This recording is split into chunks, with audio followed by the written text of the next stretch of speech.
Hello friends.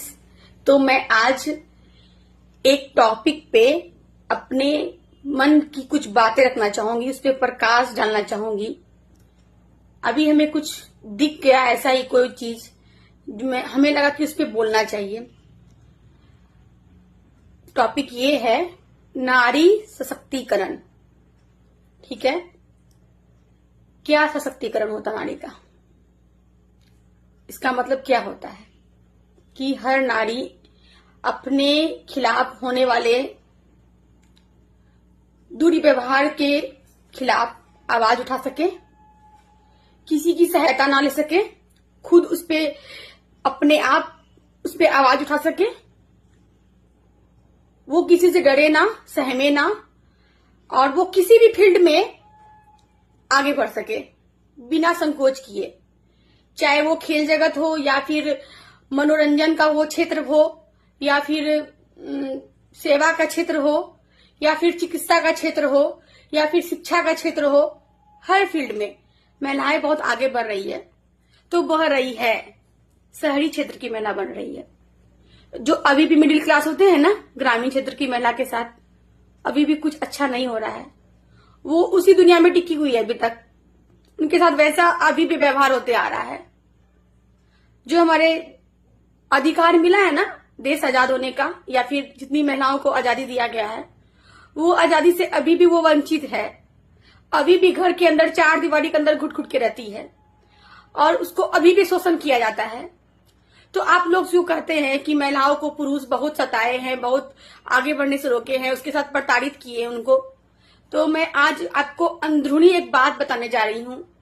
जब जब महिलाएं प्रताड़ित हुई है ना, ये जो टॉपिक मैं बोल रही हूँ बहुत दिल से बोल रही हूँ, एक महिला दूसरी महिला की वजह से ही प्रताड़ित हुई है।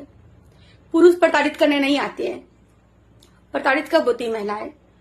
जब उनका शादी होता है और खुदा न खास्ता उनका परिवार अच्छा नहीं मिलता है, तभी तो वो प्रताड़ित होती है। क्या किसी के माता पिता प्रताड़ित करते अपनी बेटी को? नहीं करते हैं। कितना भी मूर्ख माता पिता क्यों ना हो, अपने बेटी के लिए उज्जवल भविष्य सोचेंगे, अच्छा ही सोचेंगे। और देखिए, पहले क्या था कि अपनी बेटी को बाहर पढ़ने के लिए नहीं जाने देते थे, घर के अंदर रखते थे, क्योंकि समाज में इतनी कुरीतियां थी ना कि उसकी बेटी के साथ कुछ हादसा ना हो जाए। वो डर के मारे अपनी बेटी को चार दीवारी के अंदर रखते थे, ना कि माता पिता उनके साथ कुछ गलत करते हैं समाज की वजह से। और समाज में बहुत लोग शामिल होते हैं इसमें। और अक्सर महिलाओं को जब माता पिता शादी कर देते हैं, उसके साथ ना होता था दुर्व्यवहार, उनको प्रताड़ित किया जाता था और महिलाएं उस समय प्रताड़ित होती थी और अपने खिलाफ आवाज नहीं उठा पाती थी। देखिए, बहुत ऐसी महिलाएं अभी भी हैं। देखिए, अच्छा भी है दुनिया में, बुरा भी है। कोई इस सुविधा का या इस जो भी हमारे सरकार के द्वारा मिले गए हैं उनका गलत उपयोग भी करती है। और उसके चक्कर में हर किसी का दर्द को लोग नाटक समझते हैं, उनको लोग गंभीरता से नहीं लेते हैं। लेकिन ऐसा अभी भी है दुनिया में, जो कि महिलाएं अभी भी प्रताड़ित है और समाज के वजह से, अपने माहौल के वजह से, और बहुत सारे ऐसे बातें हैं जिसकी वजह से वो अपने आवाज नहीं उठा पाती है, वो दब के रह जाती है। लेकिन मेरा सबसे बड़ा बात ये कहना है कि महिलाएं पुरुष के वजह से प्रताड़ित नहीं हुई है। अभी भी एक महिलाओं ने दूसरी महिलाओं को प्रताड़ित किया है, उनको आगे बढ़ने से रोका है, उनके पैर खींचे गए हैं।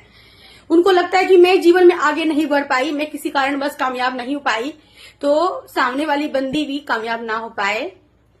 उनको हमेशा डिमोटिवेट किया जाता है, उनको ऐसे ऐसे शब्द बोले जाते हैं कि उसकी मानसिकता झिंझोर जाते हैं और वो फिर से थक हार के एकदम बैठ जाती है।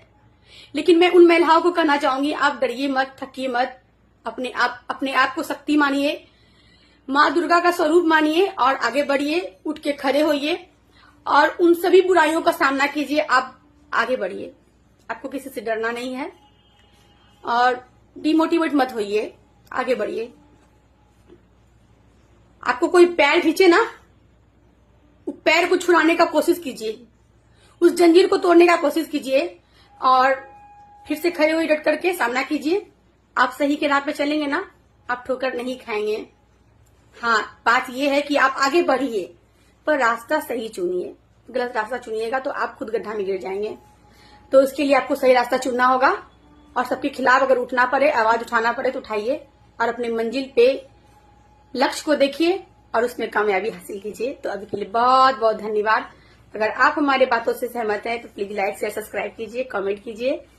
तो अभी के लिए बाय बाय।